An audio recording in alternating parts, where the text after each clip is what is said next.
Yo, it's Kano and this is DatHeat. Exclusive Raekwon interview. Hey, yes people, I go by the name of Flex Blizzard, the truth, the European mixtape monster. You know me. You're locked into the artist reason. On behalf of DatHeat.com, log on, yeah? Shout out to Brute Force Records, Highrise Entertainment, SRE, all that good stuff. Today we're being blessed with a pioneer in the game. In 1993, hip-hop was forever changed by the emerge of the gritty Shaolin style of the seminal rap clique, the Wu-Tang Clan, straight from the streets of Staten Island, New York. Each member possessed its own exceptional characteristics, and today I'm here with one of the 9 talented MCs that shined as a lyricist. Now, when the time came for him to release his first solo album, only built for Cuban links, in 1995, hip-hop once again underwent a momentous transformation. With its banging instrumentals and dramatic or lyrical tales, Raekwon painted vivid pictures and presented powerful imagery through his enchanting verbal expression. Now, get ready for another mountain-moving album. I'm here with the man himself to hear what he's got to say about the new album and about the game in general. Artist to artist reason. What's good, Raekwon? What's the dilly? What's the dilly? How you? Yeah, man, it's so good. As you know, my name's Flex Blizzard, the truth. Obviously, today's about, about Cuban links. But I want to get a bit deeper into what's, really going on with Raekwon and obviously what you're doing and what your thoughts are on the game. First thing I would like to know myself is, what made you fall in love with hip-hop? Fall in love with hip-hop is that, it's just the universal language for the streets, you know what I mean? Like, it's urban America's, favorite English lesson, you know what I mean, with music. We've been hip-hop fans for a long time. Yeah, man, for real. And obviously it's like, for me it's live performances as well, the feel you get from hip-hop when you're performing live, it's just a different kind of feel. If you were to perform, over in the States, which is your favorite city or state that you like to perform in?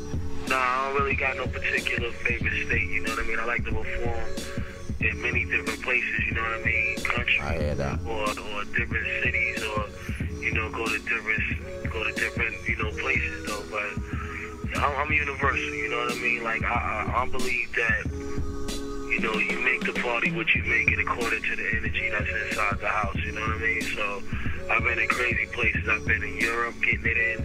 I've been in Canada getting it in. I've been in London. I've been in New York. I've been in, all over the world, man. And I'm just fortunate enough to be one of them artists that don't get fronted on, because I guess they see my energy is crazy on stage. It ain't like back in the days when everybody used to carry turntables and all that. Now, it's a new technology going on. So, it's different now. But, we work off a lot of times having our music in the computers, or, having it on an instant replay machine where you could just get to it right away. Yeah. You know what I mean? And we also have, the DJ actually do something, creative for the people.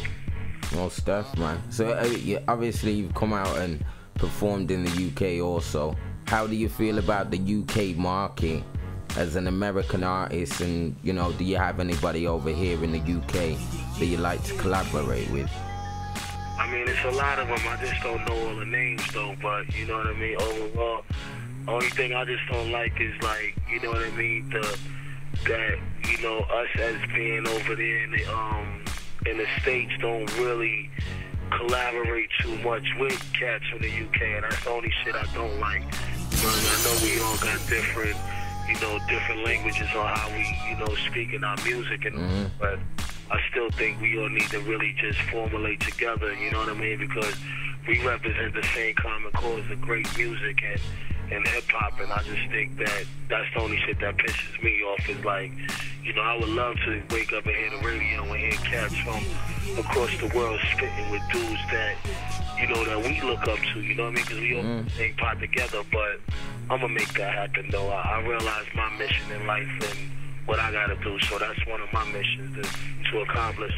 It's good to hear, somebody like yourself talking like that, that's so much for like UK artists over here. That's exactly what we want to hear, because we're kind of in the same thing. We're thinking, you know, how comes there's not many tracks with UK artists, with, you know, US artists? And then I guess it's maybe just the industry, or, you know, we haven't really hooked up, or maybe we can, you know, make something happen anyway. So, but like, absolutely. I mean, you know, like I said, you know, there's many things that I want to do, and I feel like I share a brotherhood on that side of the world.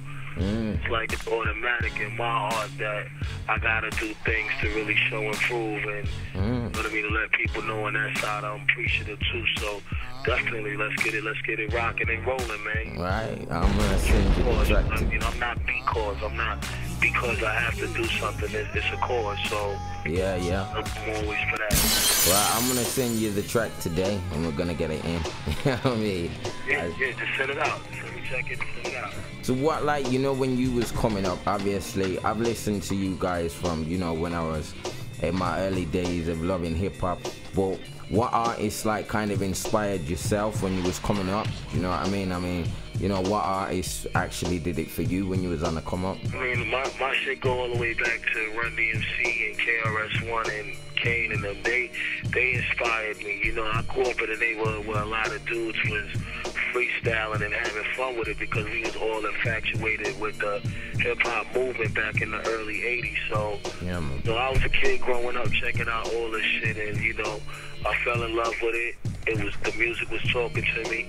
I felt like it was a part of my life that, you know, that needed to hear that in order to, you know, move forward. So definitely I was inspired by the early days of hip hop. I mean, when Run DMC, even just having the Adidas on and a leather blazer, it's like, you know, we felt that we was them kind of niggas as well. So we would go out and buy Adidas and blazers and Lees and all of that, jeans, to show and prove that that's our kind of people right there. We relate to them.